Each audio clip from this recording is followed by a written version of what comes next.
Greetings from rainy Eugene. So this morning I'm going to talk about, you're actually in lecture right now also, but I'm going to talk about what happens when you have a charge in a magnetic field. You might have already learned the same thing from Dr. Cood, but if not, here we go. So let's say I have a magnetic field that's uniform, meaning it has the same value everywhere. And it can be represented by magnetic field lines, for instance, that are pointed to the right, which means that no matter where you are here, it could be here, it could be here, it could be here, it could be here. Magnetic field is the same at all locations. And it's directed to the right and has whatever value it has. We'll call the value B, the strength of the magnetic field. So what happens if you have a charge, so I should say the strength of the magnetic field vector, strength of the magnetic field vector is equal to B, and the direction is to the right,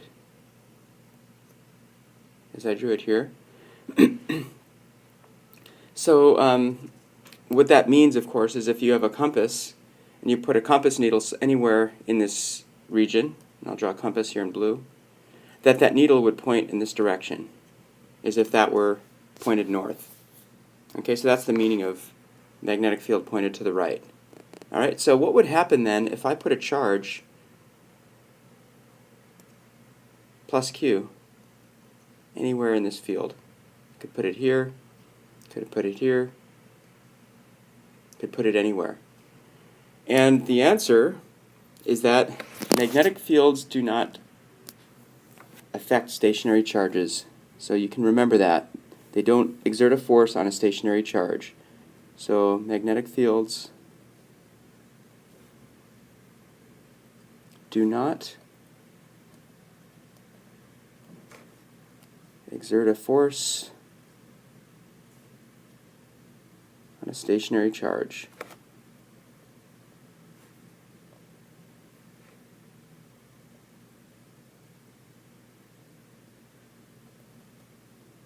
Remember that.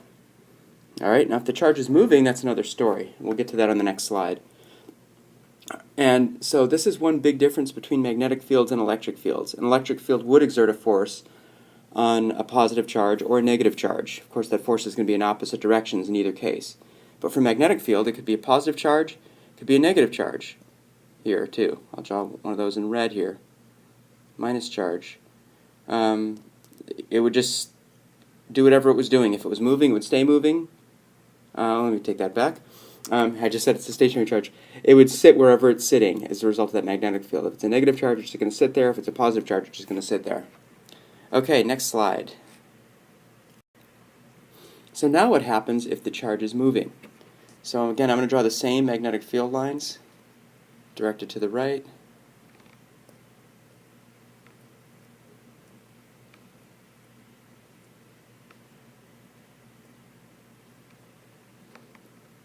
Let's say the charge is moving to the right in the direction of the magnetic field, or to the left, in the direction opposite the magnetic field. The charge could be positive or negative, and in both cases there would be no effect on the charge again. So a magnetic field will not affect a charge that's moving in the direction or opposing the direction of the magnetic field. So the charge will experience no force in this case. So let's see, maybe I'll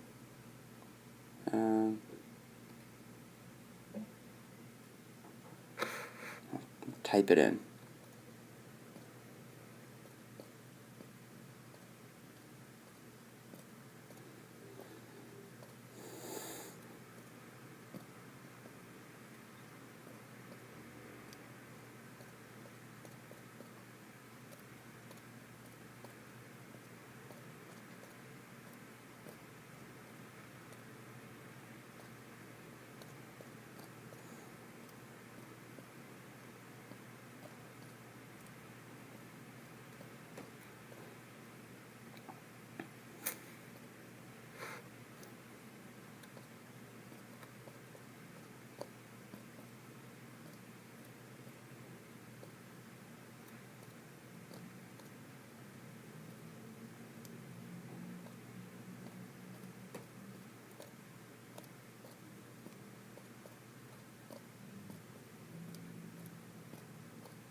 And I'll use an abbreviation for the magnetic field, and I'll call it the B field.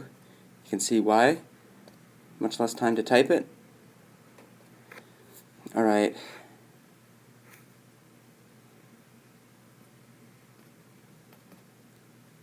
Should be able to expand this. It's a feature I don't know.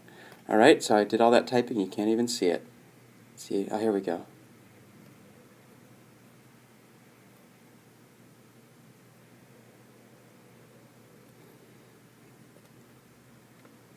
Alright, so I think that answers, or that explains what I wanted to explain on this slide.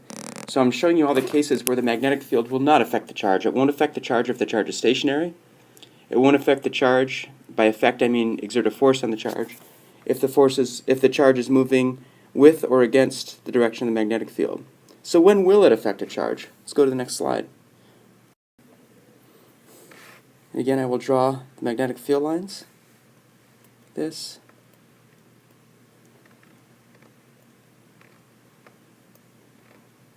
Here's where it will affect a charge. Let's say you have a charge moving through the magnetic field like this. That direction. And I'll call it a plus charge right now, just to keep it simple.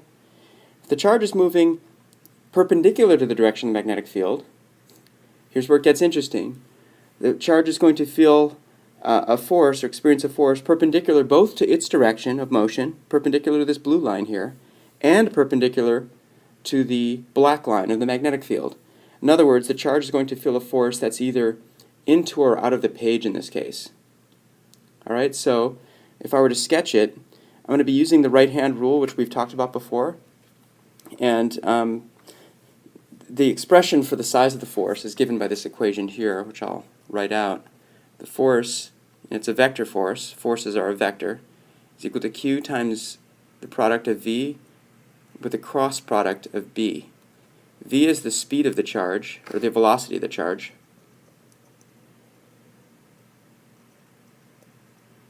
B is the strength of the magnetic field.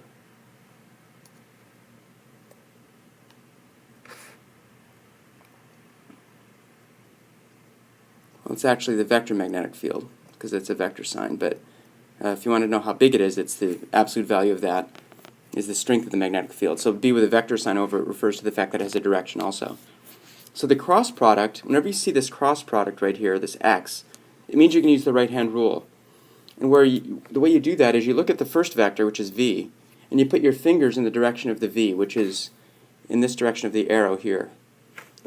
Then you're going to bend your fingers in the direction of the magnetic field, which is this way. Of course, you're going to have to orient your hand so you can bend it. You don't want to break your fingers while you're doing this. That's not the point. So you point your fingers in the direction of the V, which is up the page, and then bend them to the right. And what you'll find is that your thumb points into the page. So that is the direction of the force that the charge is going to feel at this instant. So I'm going to put a little X here. That X represents the force into the page that the charge is going to feel. Okay, so this is what happens when you have a charge with a velocity component that is perpendicular to the magnetic field. Alright, and if the charge were negative, then everything would be flipped. If this charge were minus Q, then instead of being pointed into the page, the force would be coming out of the page. Alright, so in the next video I'll do some examples with charges moving in various directions and magnetic fields pointed in various directions. But this is the basis, or the basics, for what happens when a charge is moving in the presence of a uniform magnetic field.